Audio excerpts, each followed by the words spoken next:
Well, good morning. I'm always surprised to be taken seriously in this stuff because I'm not a technician. I've spent 37 years in Brussels in the lobbying business, and I was one of the pioneers of that business. It has, of course, changed over the years, because when I arrived in Brussels all these years ago, I think there were still only 6 member states, not including your good selves. But over the years, I've been involved in the ICT industries, first in the computer industry in the late 1970s and early 1980s, when there were issues related to the computer industry. Most of it was American, of course. And then from there, and this gets more relevant, became involved in the first efforts with the European Commission to liberalize telecommunications in Europe. And I was actually part of the team, the Commission team, that I was an outsider, but I was retained together with a couple of my partners to promote the policy of the Commission, which was essentially to apply the competition rules of the treaty to the incumbent telecommunications companies. This was a very painful thing for them, of course. But in retrospect, thank goodness that it was done when it was done, because this was before datacom, really. This was before the internet. This was all about voice telephony. Had we not done that, I mean, in those days, and I think this is all worth thinking about, the first instrument of the European Union, the first liberalization instrument, was the so-called Terminal Equipment Directive. What this basically said was that you didn't have to buy your phone from your phone company. Can you imagine where we would be? I mean, if all of that had trundled on in the digital world? Because in the digital world, you can put the intelligence anywhere. You can put it at the end of the line, you could put it in the middle of the line, you could put it at the middle of the whole network. So I just think it's important to think about that sort of struggle, because a lot of the regulatory issues that we're confronting today, and that have a lot to do with the incentives for investing in infrastructure, still relate to the regulatory framework, which is a European Union regulatory framework. And here in the United Kingdom, you have what I think, I have to be careful here, it might not be, if not a unique situation, one that is not widely replicated, and that is that you actually separated your network operations within BT from the services end.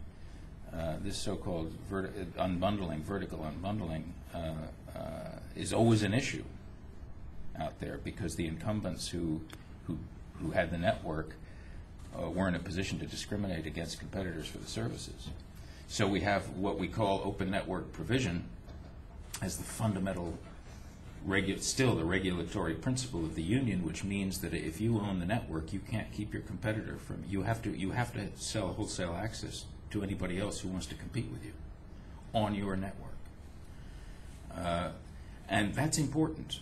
And it still is important. And I'll come back to that perhaps in a minute. But let me just say, most of what I think needs to be said has already been said by those who took the floor following this first presentation. So let me just share with you maybe my reaction. I think it's quite shocking, actually, this conversation. It's quite shocking to realize that there was a total failure of imagination about this. That you got to go around and ask people what they're going to use it for, and most of what it will be used for, nobody has invented yet. I've got we were just across the county line yesterday evening, and I had run across a website which I highly recommend have a look at. The URL is www.envisioningtech, one word, envisioningtech.com. Go onto that site.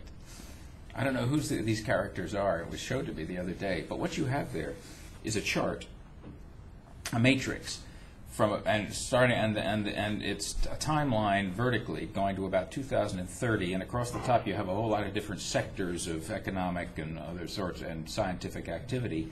And it's a chart of all of the, it's a forecast of the technologies which we're going to see emerge in the next 30 years. Not 30, 20 maybe. And you look at this thing and you think, wow, we are really headed into a whole new ballgame here in terms of the technology. And it all depends on digital infrastructure and digital tools.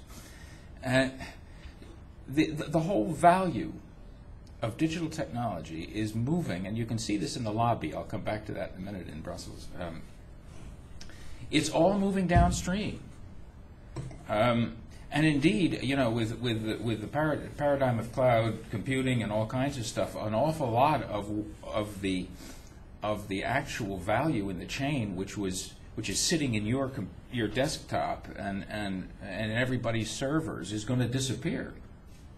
It's going to become a much more efficient supply side because we actually don't need all this stuff we're carrying around, and the sharing of all these resources, including the human resources that are managing all this, will be on demand. That's the concept. That's the importance of the cloud. But what's happening is that all of the value of being able to use these tools and technologies is moving into the application sectors, the big economic sectors, and you can see it everywhere. Now, if you then come to the discussion which has already taken place here this morning, the real question is how to motivate the demand side in the lobby. I've been involved in Brussels all these years with the supply side lobby. And I still am, and you know, we have pretty compelling stuff, but we haven't yet been able to convince, in my case, the European Union political system, that this the transformational power of this technology is ubiquitous. It's total. It's everything. So you have to put this policy upstream from everything else and in the middle of everything else.